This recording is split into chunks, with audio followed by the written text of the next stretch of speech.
Saudara-saudari, selamat berjumpa. Saat ini saya ingin mengajak Anda merenungkan adorasi sebagai saat kita menyembah Tuhan Yesus Kristus, Sang Firman, Sang Sabda yang menjadi manusia dan tinggal di antara kita. Pada penghujung tahun 2020 dan sekaligus mengawali tahun baru 2021, renungan adorasi ini dihantar dengan sabda Tuhan melalui Injil Yohanes.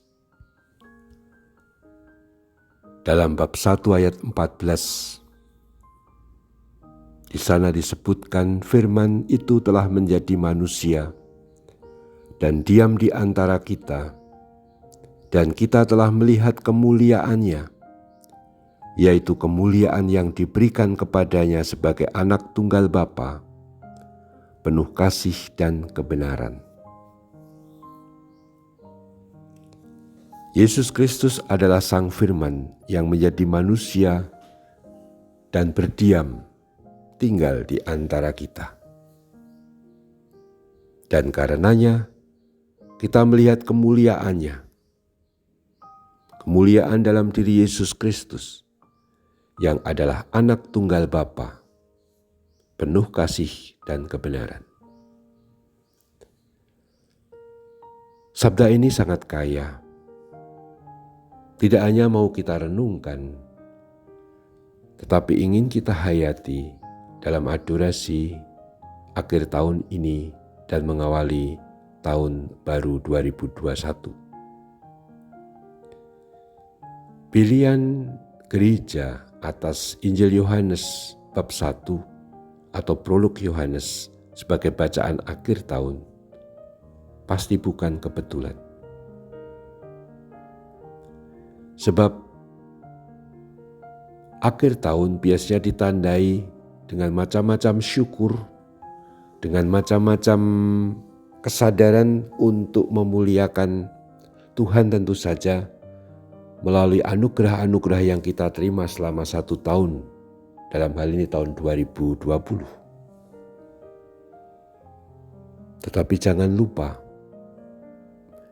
sebenarnya satu-satunya alasan yang paling agung, paling pokok untuk mensyukuri setiap tahunnya dan sekaligus mengawali tahun baru adalah mensyukuri bahwa Sang Firman itu, yaitu Yesus Kristus, telah menjadi manusia dan Dia tetap diam di antara kita, tinggal di antara kita, dan karenanya kita melihat kemuliaannya. Dengan adorasi Ekaristi, kita diyakinkan secara de facto bahwa di depan kita adalah Tuhan Yesus Sang Firman yang menjadi manusia dan sekarang tinggal di antara kita. Dalam sakramen Maha Kudus Dia tinggal di antara kita. Itulah yang mestinya kita syukuri, yang sebagai puncak syukur kita. Tahun 2020 diwarnai dengan suasana pandemi COVID-19. Hampir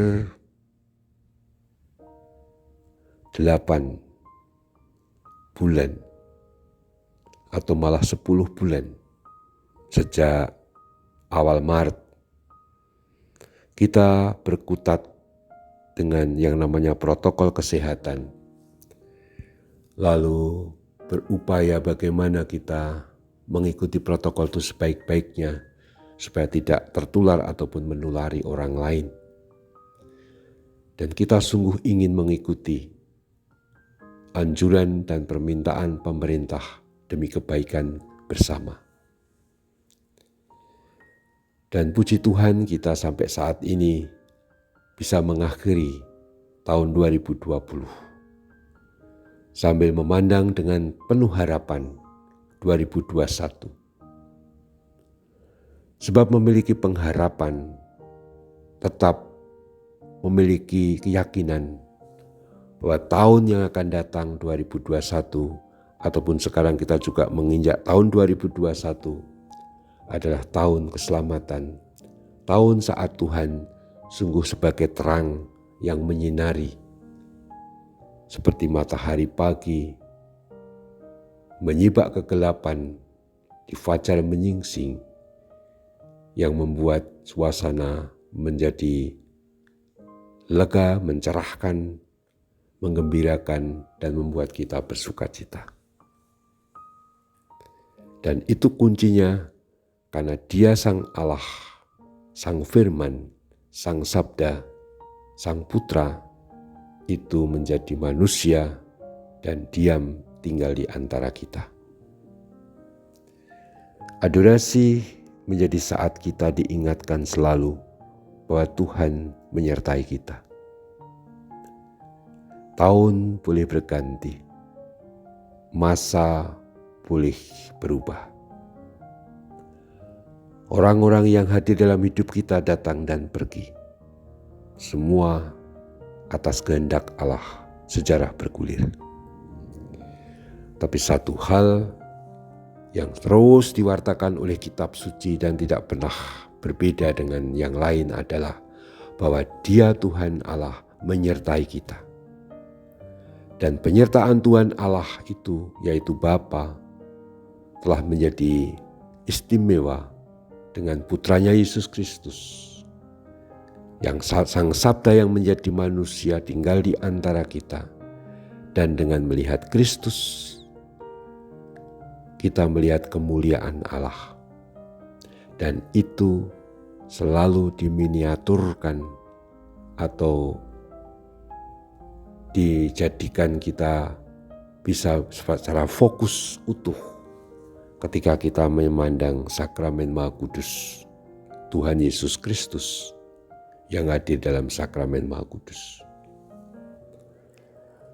Kita mengakhiri tahun 2020 ini dengan adorasi, dan kita awali tahun baru 2021 dengan adorasi, dengan mengenangkan bahwa Yesus Kristus Tuhan kita adalah Sang Sabda yang menjadi manusia, tinggal di antara kita, dan dengan melihat kemuliaannya dalam sakramen Maha Kudus, kita melihat keselamatan sekaligus pengharapan akan tahun baru ini sebagai tahun penuh kebaikan, penuh kesejahteraan, penuh kedamaian, penuh sukacita, bukan hanya bagi kita dan keluarga, bukan hanya bagi gereja, tapi juga bagi masyarakat Indonesia, bahkan seluruh umat manusia di dunia.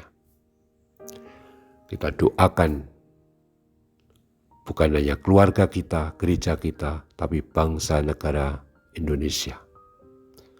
Semoga NKRI senantiasa dijaga teguh, dan semoga Tuhan memberkati para pemimpin bangsa ini dan kita semua agar hidup rukun damai, saling mengasihi, dan penuh dengan suasana kasih. Dan jangan pernah hilang yang namanya pengharapan. Pengharapan bahwa Tuhan tetap menyertai bangsa ini, menyertai kita. Selamat menutup tahun baru. Menutup tahun 2020 dan membuka dengan tahun baru 2021. Tuhan memberkati. Terpujilah Tuhan kita Yesus Kristus untuk selama-lamanya. Amin.